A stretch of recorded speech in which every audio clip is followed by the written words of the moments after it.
Savvy Central Radio, drawing out the best from our guests with your host, Christina Nitchman.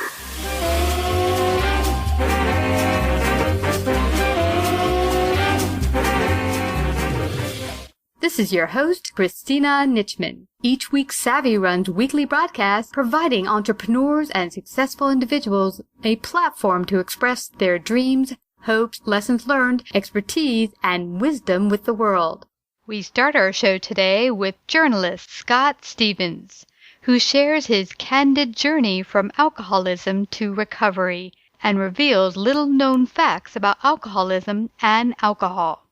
Find out more about Scott and his work at alcohologist.com. Our second guest is Sandra Fidelis, online business coach, discusses the importance of vulnerability and storytelling in connecting with your ideal client. Find out more about Sandra and her business at sandrafidelis.com. Hi, Scott. Welcome to Savvy Central Radio. How are you? I'm great, Christina. Thanks for having me on the program. I really appreciate it. Well, I'm really, really happy to have you on here today. You are doing some incredible work around the subject of alcoholism, and you've been a journalist and you've worked in this area for a while, but fill the audience in a little bit on your background, what led to the present work you're doing. I am an alcoholic. The day that alcohol turned on me was about well over a decade ago, and fortunately, I lived through it. It almost killed me twice, once by drinking too much. I passed out in an airport with a blood alcohol concentration of 0.612. And by point of reference, 0.40 is what killed singer Amy Winehouse. The other time that I almost died from drinking was from withdrawal from alcohol. And I found out that alcohol withdrawal is one of the only true drug withdrawals that can be fatal. My blood pressure dropped to 49/17. And as I went through all of this and began my journey to recovery, I started researching a lot about alcohol. I was a mutual fund industry executive for well over 15 years, and prior to that, I was a journalist. So researching is kind of my passion. I like to get my head around things. And as I was trying to figure out this disease and this drug alcohol, I came across a whole bunch of stuff that I had never heard. And I'm a person with 2 degrees. Both of them are in journalism, which just means I took math for idiots twice. And then I was learning things about this drug that I had never heard before. And it dawned on me that if I hadn't heard these things, somebody else hasn't. So I sat down in 2010 to begin my first book, What the Early Worm Gets, about the difference between treatment and mistreatment.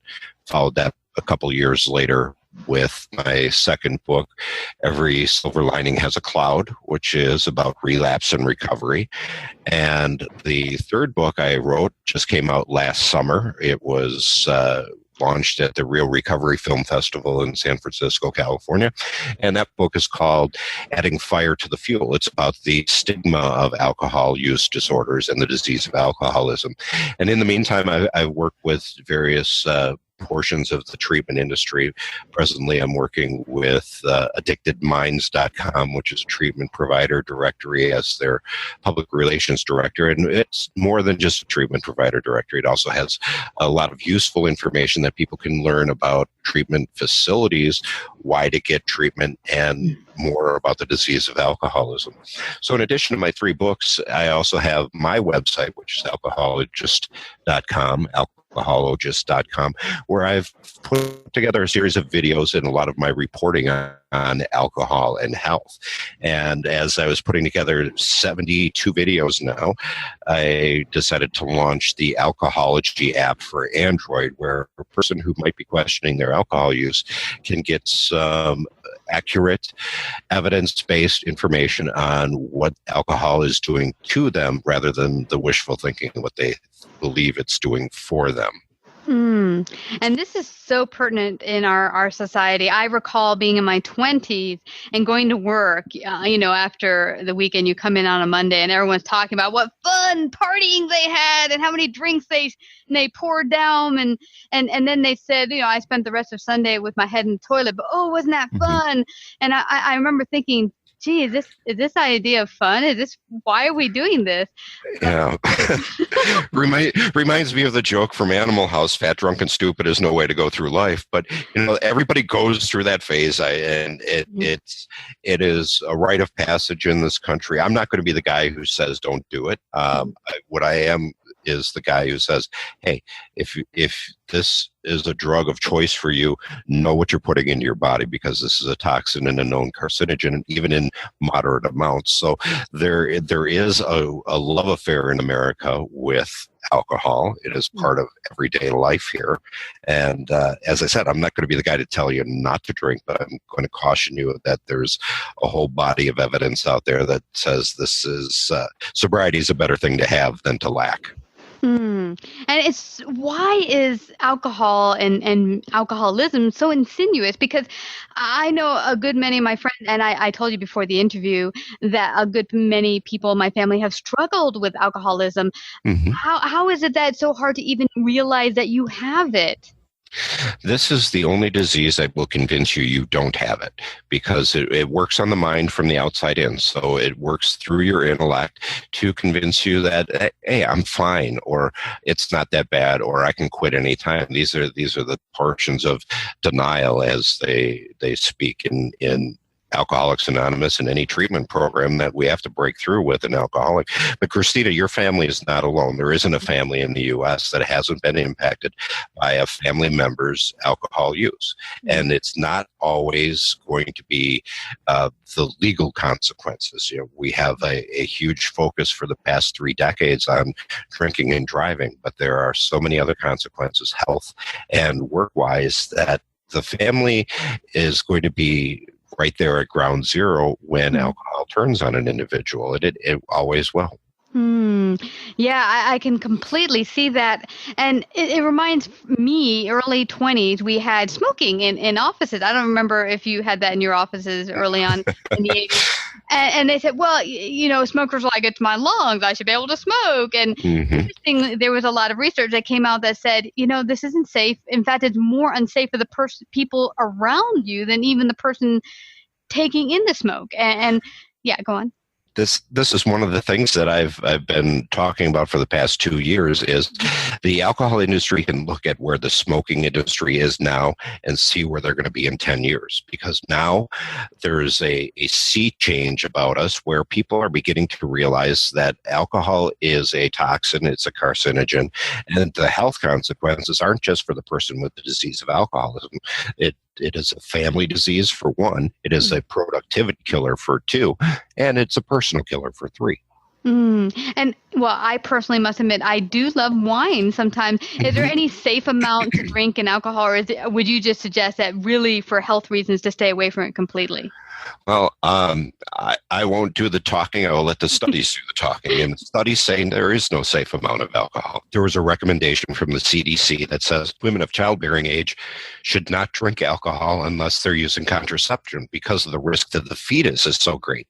Well, if the risk to the fetus is great, what is it actually telling you about the risk to yourself? The drug alcohol is a carcinogen. It's listed by the Department of Health and Human Services as a known carcinogen linked directly to 8 different types of cancer. And Christina, you can just follow the path that it goes through your body, starting with your mouth and on through. But for women, this is the only dietary connection that has ever been made to an increased risk for breast cancer. So even moderate use does have consequences because the substance is that toxic. And you know what this brings to mind for me, Scott, is there is a huge rise in breast cancer, and I wonder if the use in alcohol has played a part in that. It has, and it also goes to the credit of the doctors who are doing the screening. Yeah, we are finding more cases of breast cancer and finding them earlier. There's an opportunity to do screening earlier, but there's also an opportunity to do early intervention with younger women to urge them not to drink. There's a study that came out at the tail end of last year that indicated that the earlier a woman begins drinking, a young woman, between the time of her first period and the time of her first child, increases the risk of breast cancer. And to have a prevention message out there, in addition to the warning that, hey, women, this is the only dietary connection that's ever been made to increased risk of breast cancer, does serve as a pretty good warning for what this toxin can do to you rather than what you think it's doing for you. Wow. And this is so great that you're talking about this, because I know that you're not going to be we're not going to be airing this really at the start of the year, but when spring hits, and it is in April, it is Alcohol Awareness Month, and I know that in the beginning of the year, people are like, I want to get fit, summer's coming, I want to look hot in that bathing suit, but there's more important reasons to pay attention to what you put in your body, from alcohol to what you eat, because women worry about the getting fat thing, but really it's more about the greater health and you being a healthy, having health and well-being in your life. Now, I recall when you sent your documents over that you mentioned something about alcohol related to Alzheimer's.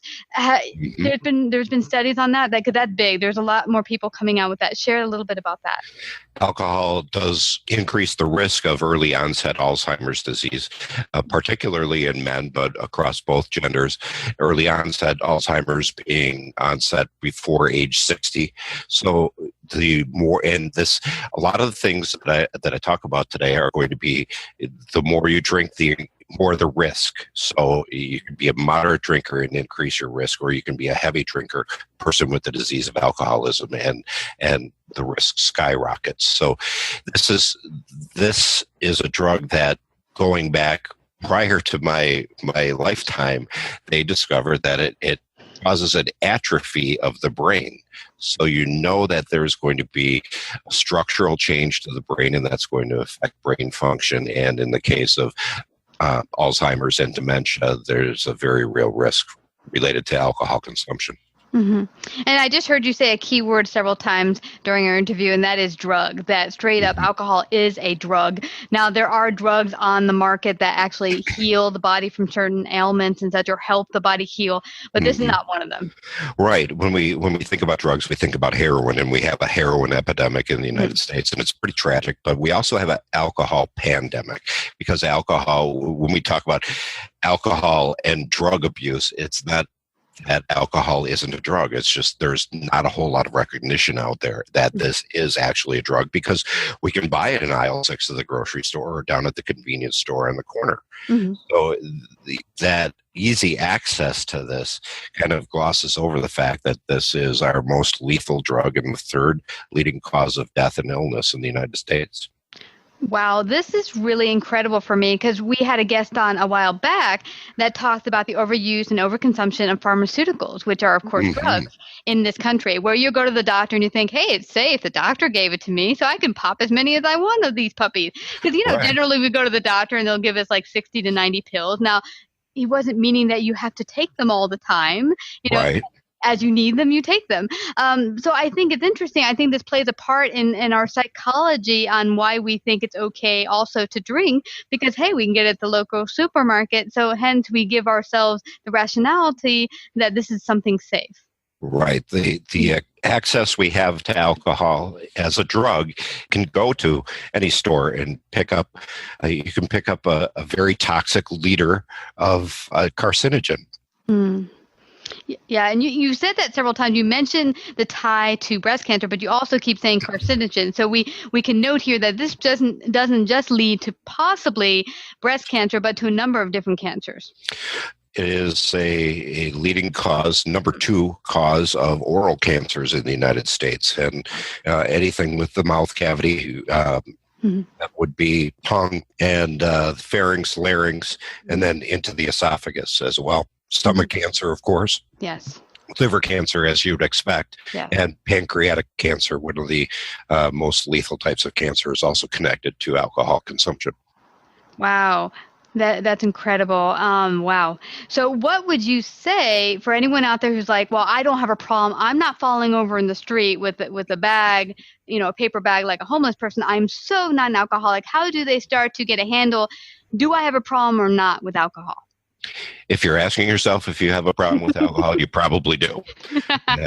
And there's another thing to consider. If somebody has mentioned it to you, you probably need to take a closer look at this, because it takes a lot of courage for somebody to talk to you about something that's so socially acceptable in this country. If they're concerned about your drinking, then listen, because it's very important. Your drinking pattern or your drinking amount has raised a red flag with someone who really cares about you, somebody who wants you around for a while.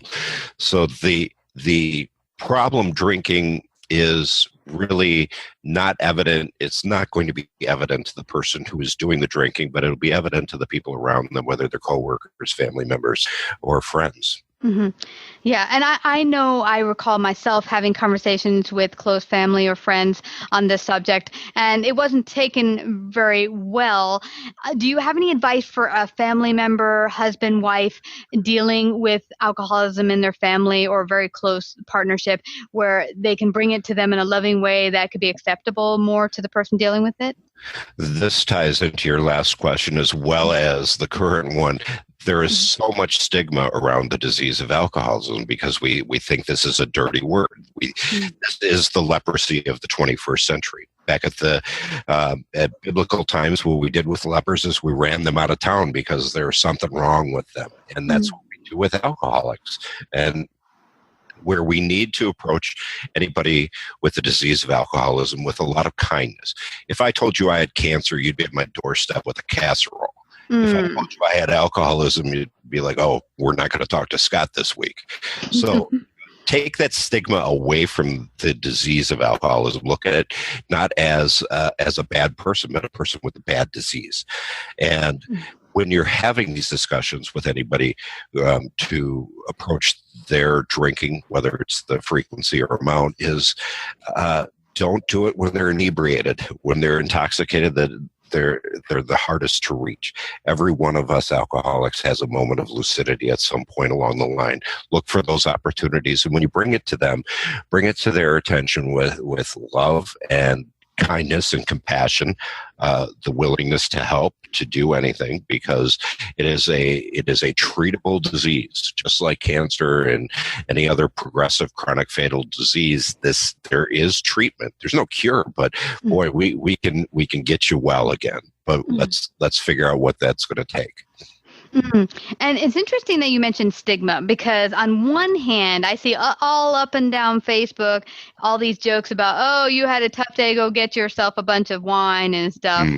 And it's so acceptable. But on the other hand, it's interesting how that they would alienate someone with the problem of alcoholism, when it's very interesting that psychology. It's pretty hilarious anytime that I go into a drinking situation and I say, no, thank you. They kind of look at me like I've got a third eye. What's wrong with this guy? Why isn't he drinking with us? And, to stigmatize a person either because they choose not to drink or because they have the disease of alcoholism, it's no longer sustainable or acceptable in our country because of the $250 billion problem that this causes. And to have this level of stigma out there is it's being addressed at a national level, but it's also on a grassroots level locally to bring attention to the disease of addiction as being a disease, not a moral failing. Yeah. And I think as a society, we could be more supportive of each other, because this past Christmas, I was having a lot of issues with wheat affecting me in ways that made me feel very not well in my body. So I chose to give up all grains about a month or two before Christmas. And during the Christmas holidays, you know how much bread and cake floats around and all over the place. And everyone around me, just like with the alcohol, well, what's wrong? You're not eating a piece of pie. You're not eating a blah, blah, blah. And it's like they try to make you feel guilty for not participating in some unhealthy act. And it's like, come on, folks, let's all join together to help each other all be well. And it is a very healthy decision to not consume alcohol. There's been this myth around for been discredited for more than a decade. The myth has been around since the early 80s that alcohol is good for the heart, and the fact it is the worst thing for your heart because alcohol raids the body of B vitamins. So where this myth was discredited 10 years ago, people still believe that this is a healthy thing to do. And not heart healthy at all. When they did those studies, it was with red wine, and it is actually the resveratrol in the red wine, which comes from the skin of the grapes. So just eat the darn grapes and don't ferment them. You're going to be doing your heart a favor that way. You're not doing it any favors by drinking. And there's always going to be this connection with alcohol in our rituals, whether they're friendships, dating, work celebrations, religious celebrations. Alcohol is part of our culture. And as long as we accept the fact that this is a drug, a toxin, and a carcinogen, and know the risks rather than just looking at great commercials with smiling faces and lively young people in them that know that the reality is far from that. Very, very well put. And you made me laugh there. And here's why I laughed when you said that, is that when I was a teenager, my grandma used to give us red wine at dinner because the doctor told her it was good for our heart. And we're sitting here like, okay, so we have port wine every single night. And I thought, but the good thing about it, I must admit, by the time I got to high school and later when people were going out to try to get smashed, I was not tempted because I was like, yeah, I've had wine, no biggie. Like alcohol was not a big deal, so I didn't want to go drink it. But interestingly, my grandma did die of pancreatic cancer. So, whereas the doctor was telling her this is wonderful for your heart, it's interesting. And there's been so many cases, like even, what did we hear in the 70s, how, butter was bad, eat margarine. Now we're hearing that margarine is not even like real food. Well, that's a real interesting thing happened to me last February. I was in the car with my 16-year-old son who likes to listen to some hip-hop music because he's a basketball player and he loves that stuff.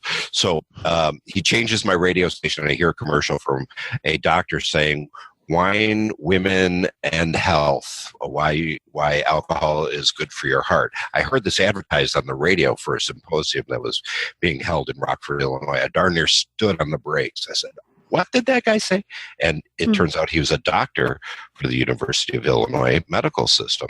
And I called him up and I said, fella, that information's been discredited for 10 years. And I offered to him that I would be in attendance at that symposium. And I sent him the information and I was there and he started a symposium and said, I came here intending to tell you one thing, but I've looked into the research of what alcohol does to the rest of your body.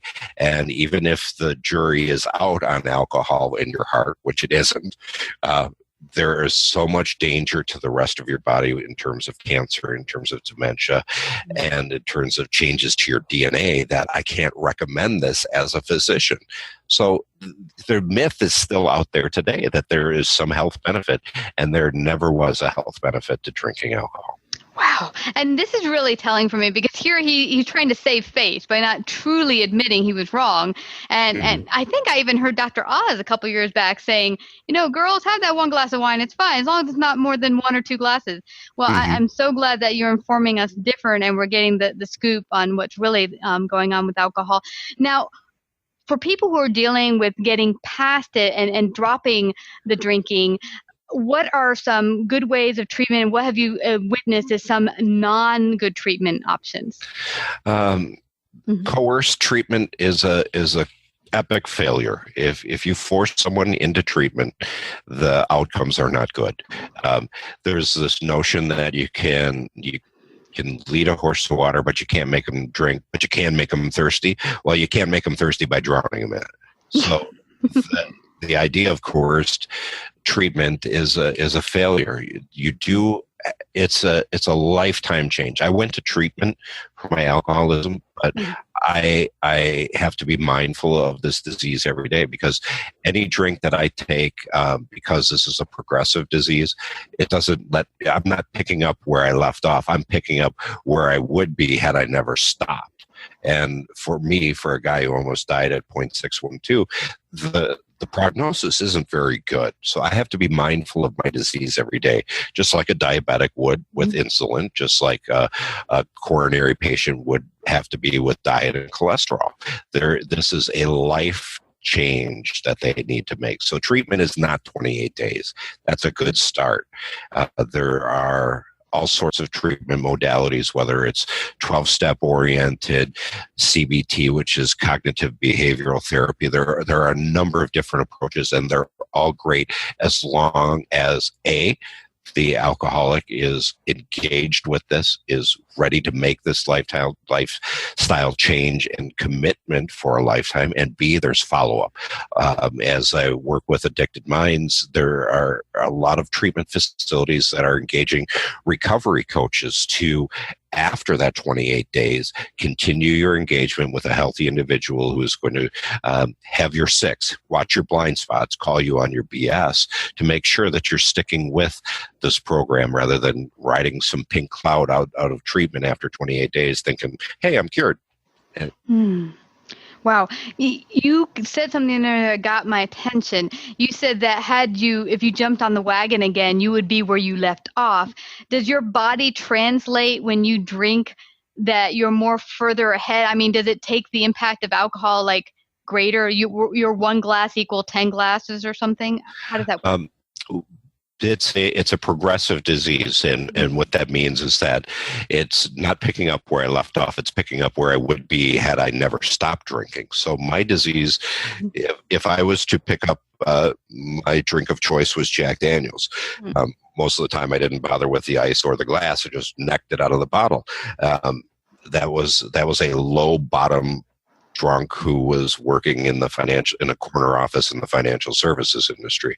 But where my addiction will take me, if I pick up another drink, there is no guarantee when I'm going to stop or if I'm going to stop before it kills me. Because the disease is still there, it's still active in me, and that is how alcoholism works. There's, after the first drink, and I have total choice over that first drink right now. Okay. There's no question about it. But after that, all bets are off, Christina. Really? So at that point, your body has lost control and you're just like going at it. What an alcoholic does is a non-alcoholic will crave their first drink. They'll get done with work and say, God, I need a drink, or a drink would really help me relax. And non-alcoholics and alcoholics alike drink for the same reason, to relieve stress. But if an alcoholic is craving, they're craving after 10 drinks. They're not craving the first one like a non-alcoholic would. So our craving kicks in after we've had alcohol in our system because of the way our body processes alcohol. And a non-alcoholic has no idea what it's like to drink alcoholically. A non-alcoholic has no idea what it's like to drink alcoholically. Just like an alcoholic like me has no clue what it's like to drink just one and walk away from the table, because I've never done it. So also, you mentioned before that you had gotten to the point where you tried to get off of it and you had it almost killed you. Wow. Why would that happen, trying to get off of it? Did you go too quickly, or why did that happen? I stopped abruptly, and going through alcohol withdrawal is when you're addicted to alcohol, your body views it as a survival need. And when your body stops getting something that my tissues burn alcohol more efficiently than it burns sugar.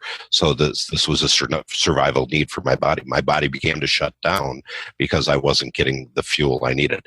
Wow. It began with just crazy sweating and shaking, and by the time I was at the hospital, it was the blood pressure had bottomed out, and fortunately I had good medical resources nearby where I am here today to tell you about it. But it's not always that. That's not always the case with an alcoholic who goes through withdrawal, because aside from benzodiazepines, which are things like Ativan, people take it for anti-anxiety. Aside from benzodiazepines, alcohol withdrawal is the only other withdrawal that will kill you.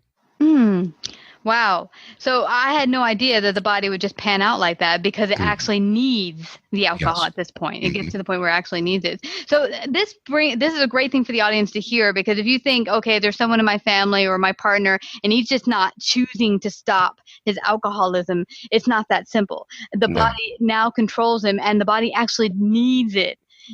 So now talk about the process of, okay, your body needs it, but you want to work away from it and get off of it. What does that process look like? For most alcoholics, it involves medically supervised detox. And having a formal detox process at a clinic or a detox center is a great idea because A, they'll make sure you're not going to bottom out. They're going to make sure that B, you're comfortable, and C, they're going to put the seed in your head that, okay, when you walk out of here in 3 days, you're not cured. Let's talk about the next step. And that's where you talk about treatment. Detox isn't treatment. Detox is detoxing your body. Mm-hmm. Treatment is what comes afterwards, where we begin to reformulate your lifestyle in a manner that doesn't revolve around getting more alcohol. Mm-hmm. And your mindset, I would think, would be a big part of your new lifestyle and keeping it focused on that. Mm-hmm. They being the 12 steppers will say that you need to change the people, places, and things in your life.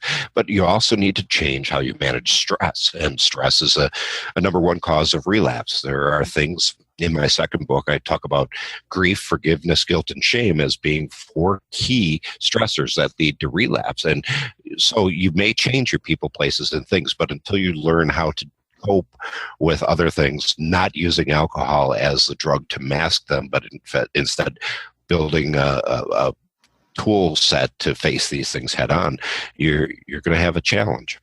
Wow. This has been truly informative today, and I really don't want us to leave without you letting the audience know how they can find out more about you and find out more about this subject.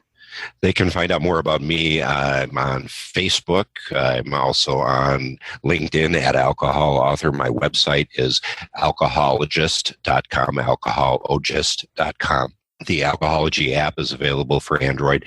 And I also contribute to addictedminds.com, which is a treatment provider directory and a healthy recovery blog with some very skilled professionals talking about why sobriety is a better thing to have than to lack. Mm-hmm. And can people get your book on your website as well, your books? Sure can. My books are available everywhere. The first book is called What the Early Worm Gets. Okay. The second is Every Silver Lining Has a Cloud. The third is Adding Fire to the Fuel. They're on Amazon, Barnes & Noble, anywhere where books are sold, available in softcover, hardcover, and ebook versions. This is awesome. Well, I want to thank you again, Scott, for coming to share this very invaluable information today on Savvy Central Radio. I really appreciate the opportunity. Take care, Christina. Welcome to the Racing to Success Minute with Nadine Lajoie. Do you know a lot of people, they are not taking bold action because they are afraid, or maybe just even because they don't know what to do? But what I'm talking about, bold action in your life and in your business. Just do something really crazy, either for your employees, for your wife, your children. Just do something exceptional, because you will see you will be able to reach more success, because the people around you will see the confidence that you have into yourself, and you will be able to be a better leader. Being bold is a matter of getting out of your comfort zone and overcome your own fears. So show the way and take bold action. Please visit our website at nadineracing.com. Here's our interview with Sandra Fidelis. Hi, Sandra. Welcome back to Savvy Central Radio. How are you today? I am doing fantastic. How are you? I'm doing awesome. It's so great to have you back on Savvy. Thank you. Thank you for having me again. You're doing some amazing work, girl. You're working in the field of dating and relationships, and you've made a switch. Your journey has now brought you to helping entrepreneur businesswomen build viable, profitable businesses. Share with us a little bit about your journey and how you came to where you are today. Well, as you said, I was working with women who were looking to connect with the right guy and start a relationship. And I did that for about 3 years. And I got to a point where I was talking more to people about building their businesses like I had, and talking about, visibility and online marketing and doing it really authentically. So I was chatting so much about that I just felt called to switch my services to helping women build their businesses. So it has a lot to do with, there are a lot of similarities. So you are talking about visibility and confidence and showing up authentically. So basically the theme of how I help women is the same. It's just we're talking about how to make money in the online space versus how to attract your soulmate. Wow. So it seems to me like it was very organic for you, that it wasn't forced and that you just came about to your natural state where you should be right now. Yeah, absolutely. And I think that, most business owners will tell you that their businesses evolve and change. And it's just like you're a person who's evolving and changing and growing. And as you grow, so does your business. And it's just the next level for me to help women in this way. Yeah, I totally get you there. I had started, as you might have, I don't know if we said it in my first interview, but the listeners have definitely heard it. I started in a financial consulting business, and it was something I did in corporate, didn't have a great passion for it, but I did it as a business, and then it evolved into adding a more of a customer service bent to consulting, and then hence eventually led to me doing the advertising, aka radio show host and that sort of thing. So yeah, it's amazing how if you let spirit guide you, that you kind of get pulled to where you should be right now. Yeah, and I love that you say spirit. A lot of people will not acknowledge that there's something there, something deeper. And I love that you talk about that in your show. Absolutely. And a lot of our guests have had the same sort of journey that we have. And I know you mentioned, and we talked about it in our first pre-talk before we came online to do the interview, and that was how important vulnerability is in helping you connect with your ideal client. Share a little bit about that. Well, vulnerability is the way in which people know that you're the one to help them, right? Because there are so many people who can help you build a business, right? But if you don't connect with that person as a human, if you don't, that know, like, and trust factor, if you don't know their story, if you don't really see them as somebody other than just someone who can teach you how to build a successful business, like, who is this person? Who is their heart? What are they passionate about? How are you going to allow this person to lead you, to take you to the next level, right? Yeah. So it's really important for us as people who are marketing ourselves, especially in the online space, because say we go to a networking event, you can talk to somebody, you can look in their eyes, you can feel their energy. But marketing online, you can't really do that. You're talking to people through social media. You're talking to people through your email list, email community.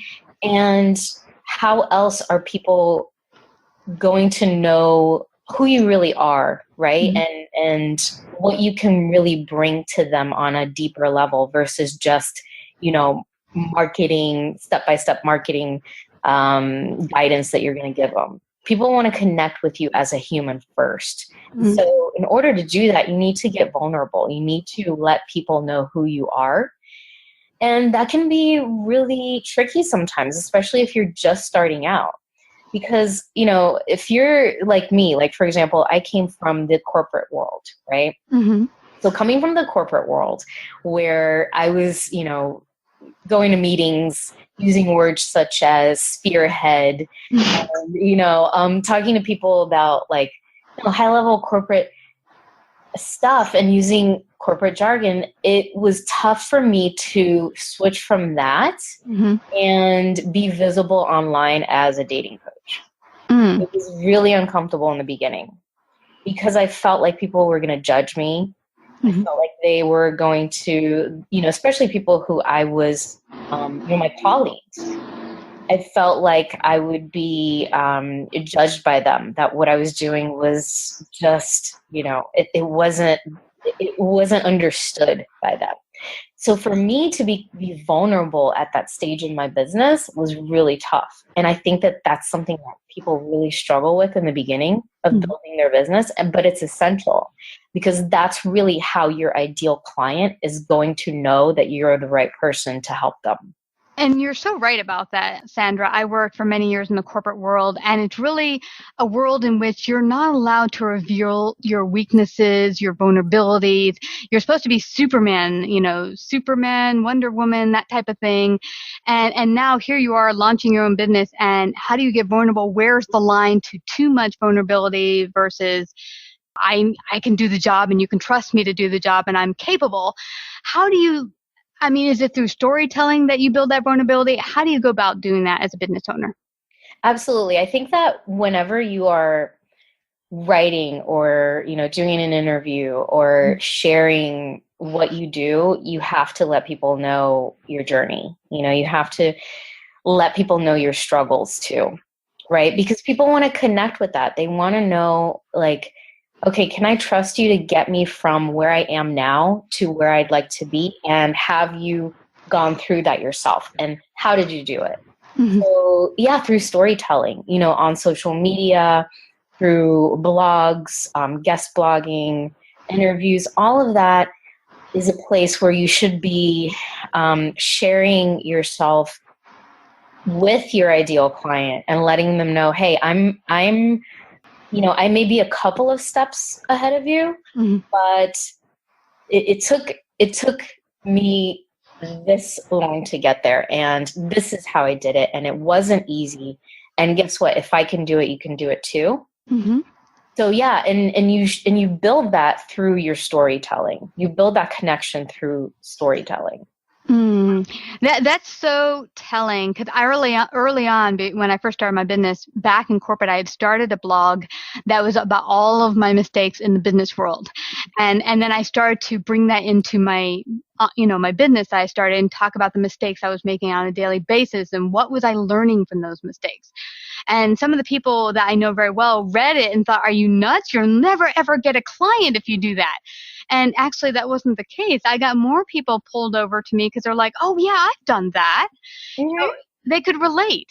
Yeah, we think that people want to see, how capable and how competent we are. They actually want to connect with our human side, right? So people are more drawn to you if you're willing to share that you failed and not be afraid to look stupid, really. Yeah. Absolutely. And here's a word I hear a lot: authenticity. We hear it thrown all over the place, here and there, everywhere. What does that mean for you, and especially as a businesswoman? Well, authenticity means, who am I? Like, basically, your thoughts and your own experiences are what, are really what you have to set you apart from the crowd. We're in an online space, especially, that is so crowded with people who are starting their businesses or established people. But you can choose a million business coaches, or you can choose a million relationship coaches, or you can choose a million Facebook ad consultants. But what is going to make people choose to work with you is your experience, is your personality. It's who you are. Connecting with the real you is why they choose you. And that's a really, really good point, Sandra, because there are a lot of coaches, there are a lot of consultants and writers and authors and actors.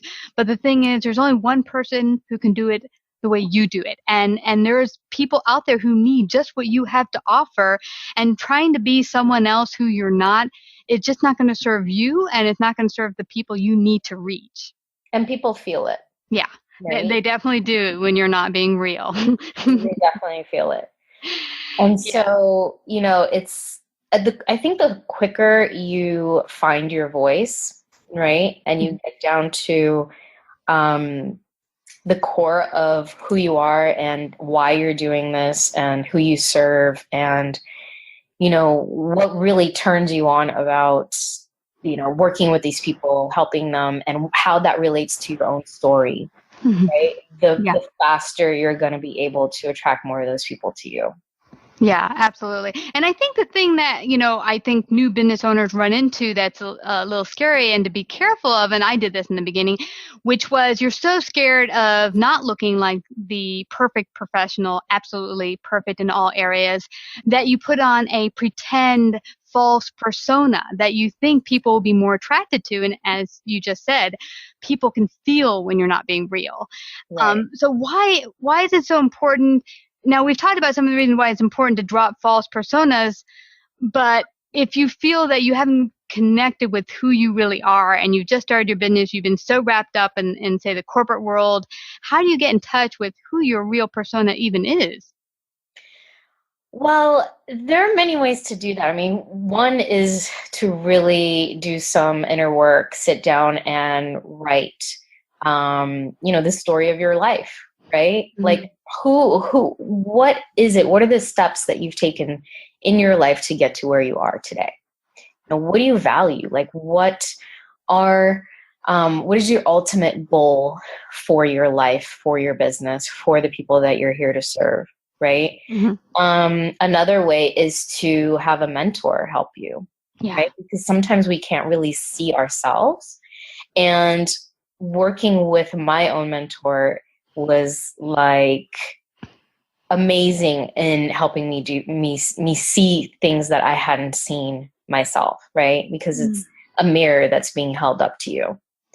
So, you can do it on your own. You can find a mentor to help you really understand yourself and actually hold your hand through breaking through some of those blocks that you have to actually sharing that story vulnerably. Because especially, what you mentioned, like coming from the corporate world, as most of us do coming into a new business, it's really tough to let go of that persona that you feel you need to embody, right? So, you could take years, like it took me to do. It was a very slow process for me to allow people to really see, the things that I've struggled in and like share my story authentically. Or you can, have somebody help you do that, hire a mentor, or have somebody that you trust and maybe as a colleague to help you do that. Have like an accountability partner. Okay, this week we're going to share one authentic story, whether it be through a blog or through an interview or through a social media post, and see what the reaction is from people. You can start with baby steps, right? But the important thing to understand is that that's essential. That's going to be essential for you in building the connection with your clients or with your prospective clients. That is so true, Sandra. Early on, when I first started my business, I hired a mentor, and she took me warp speed so quickly in the first year. I mean, I really felt like I was on not stable ground for a good portion of our time together, and that was because she was, I think, helping me break down all the false persona and stuff going on in the background, false beliefs, and just realizing, getting to the core of who I am as a person. So indeed, you are so right that a mentor, coach, consultant, whatever it is to help you see past, where you are today and where you want to go. It's incredible. I still have a mentor. I think that, as somebody who's doing this type of work, and you always want to be on the leading edge, so to speak, right? Of what you can offer people in your own business. So for me, I see myself always working with somebody who can take me to the next level. And I still have a mentor, and we just did some work recently where I was just like, how did you even see that? I mean, it's like you're going to the deepest, part of my psyche and pulling the stuff out that I can't see myself, and you're helping me see like where I still need to, what I still need to uncover about myself that I need to share with people so they connect with me. Wow, that is so true, because it's amazing what a mentor can see that's right in front of you that you can't see. Because my mentor and I working together, she pointed out things about me and things I'm going through that have been there for a long time, but it's just bam, putting on the signal. All of a sudden I can see it when it's been there for quite some time, and now I can see it. So yeah, you're totally right about that. Now, we talked earlier in our conversation before how you talk a lot about upgrading your mindset. What does that mean? Upgrading your mindset. What that means is we all have worthiness issues, right? Mm. So we all, they say new level, new devil. Every single one of us has felt inadequate in some way. Mm. And as you progress, as you grow, as you expand in your business, it's going to come up over and over again. So it's something that you're always going to be upgrading, your mindset. It's something that it's the blocks that come up that keep you from moving forward, that keep you procrastinating, that keep you from becoming more visible, from allowing more abundance into your life. Those are things that are always going to be there, right? Mm-hmm. So it's really about having a practice in place for recognizing them when they come up, and a way for you to get past them so that it doesn't keep you stuck where you are. It allows you to move forward and to grow and to expand your business. That's very, very true. Recently, I was working with my mentor, and she had me realize that something I thought I'd worked on years ago and was totally resolved reared its ugly head. And what it is, when you go through a different level, as you see, different level, different devil, is that some of the old issues come about with a slightly different face. It's not like you're dealing with it at a different level. So for me, it was this people-pleasing thing, which I thought I've gotten a lot better at, but it was rearing its ugly head in just a slightly different way, which having the outside help could cause me to see it, whereas I couldn't see it beforehand. So you're totally right about that. You always need that outside help, mentor, coach, to help you see sometimes what's right there and to help you just get to the next level in your journey, because it's not a one-step process. I think sometimes our society thinks, hey, I've gotten there, I'm done, I've reached success. Success is not a one-step journey. Would you agree? Oh my gosh, absolutely. Bill Gates has a mentor, right? So you think Bill Gates, why would he have a mentor? Yeah. Bill Gates still wants to improve himself, his life as a businessman, as a philanthropist. And so he has a mentor that helps him push through whatever it is that he needs to push through. So it really never ends. Mm-hmm. Unfortunately and fortunately, right? Because fortunately, that means we're always growing. We're continuing to grow. Mm-hmm. But it's just important to acknowledge that in order for you to expand, to grow your business, to grow in any part of your life, mm-hmm. you need to really pay attention to your mindset. And I would probably say that it's about 80% mindset and 20% action. So true. That is so true. It's amazing when, and I've seen this in the past, when I've decided to take a certain, like I'm decided, okay, I'm just going to do it. I don't know how it's going to happen. I'm just going to go forward. And when I made that decision in my mind, that's when all these things start coming into my space to make whatever action I need to take in order to make the result come to be. Yeah. But it started in the mind. Because you've set that intention, right? Yes. So absolutely. You set that intention, and that's the universe responding to that. Mm-hmm. Now, tell me, Sandra, can failure actually become a tool to help you become a better business owner? Absolutely. I actually just wrote a blog about that, how actually hitting bottom in your business can really help you to make some decisions in your business that, you can see as failing, or you can see it as, okay, this is the catalyst for me going to the next level.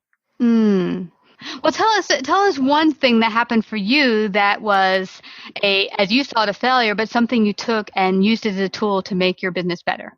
Oh my goodness, this is a good question. Well, I'll tell you this. I'm kind of used to doing my list building kind of on speed, because when I first launched my dating coaching practice, I started with a telesummit. And I actually did three successful telesummits. And, with a telesummit, you're building your list really quickly. Like, you're getting thousands of people into your email community. And coming into this business, I'm actually going to do a telesummit, but coming into this business, I'm actually doing my list building at a much slower speed. So that kind of made me feel like, looking back at how I used to do that, it kind of made me feel like a failure. I'm not going to lie. But it's actually humbling. Now, you mean to get less people, meaning doing it the new way makes you feel like a failure, or the old way? Just not using that really quick way to, get people into your community. Like, really connecting with people on a deeper level through social media and through other avenues. Yeah. It's a new way. I think it's a better way, because you are actually really connecting with people versus starting, that where the list building process is more of like, you're getting them into your pipeline, but you're not connecting with them as deeply as you would if you were talking to them every day, like on social media. I'm so glad you brought this up. This is such a good topic, Sandra, because I've heard people say, "Oh, look, I've got 10,000 followers on Facebook or Twitter or whatever," and but it was my mentor who said to me, "Well, listen, it doesn't matter how many different pipelines you have. If everyone on your list or in your social media, if 99% of them aren't buying from you, then are they really viable clients, or can they even be viable clients?" So then it comes to a question: are you building a quality list, or are you just getting anyone and everyone on it, like every ma, pa, and on it? Exactly. Yeah. Yeah. So it's just a new way of doing things, but when you shift anything in your business and it doesn't go as expected, you start to feel like, oh my gosh, am I a failure? But it's just, again, that mindset piece where you have to recognize that you're doing things a different way, and it's not, it just is going to take an adjustment in your expectation and your mindset to actually make this successful. Yeah, because essentially you're building quality relationships with people and not just getting a list together. And exactly. That's a lot more deep. Yeah. Exactly. Yeah. Well, this has been such a fascinating talk. I don't want us to leave without you letting everyone know how they can get in contact with you, work with you. Share that. Absolutely. You can go to sandrafidelis.com. That's Sandra, FIDELIS.com, and check me out. And I am, very happy to connect with anybody. If you want to email me directly, I'm very open to that as well. Awesome. Well, what's the grand vision in the coming year? We have the 2016 just started. Where is your business going in the next year? Well, I am committed to helping women really create businesses that allows them to be free to do whatever they want with their lives. And that's what's in the works for 2016. You go, girl. I know you're going to kick it out of the park. Before we head on out, what are your last words you'd like to leave with our audience? It's really important for you to understand, yourself and who you're here to serve, why you're here to serve them, and to share that authentically, and to not be afraid to share your story. And if you do feel like you need support, reach out to whoever you feel is going to be able to help you move through to that next level. Perfect way to end. Well, I want to thank you again, Sandra, for coming back to Savvy Central Radio. Thank you. You're welcome. Thanks for having me. Welcome to the Racing to Success Minute with Nadine Lajoie.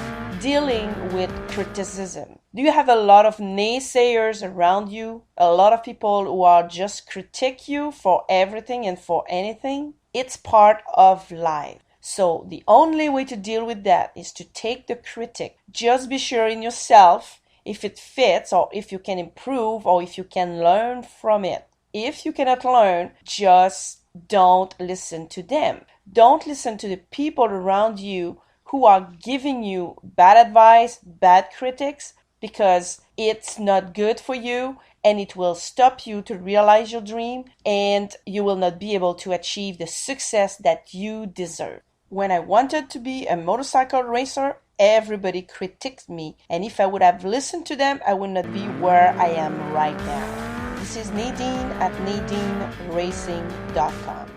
Join our mailing list today by texting Savvy Radio to find out about upcoming guests and events and receive a free gift, how podcasting can help increase sales and influence in your business.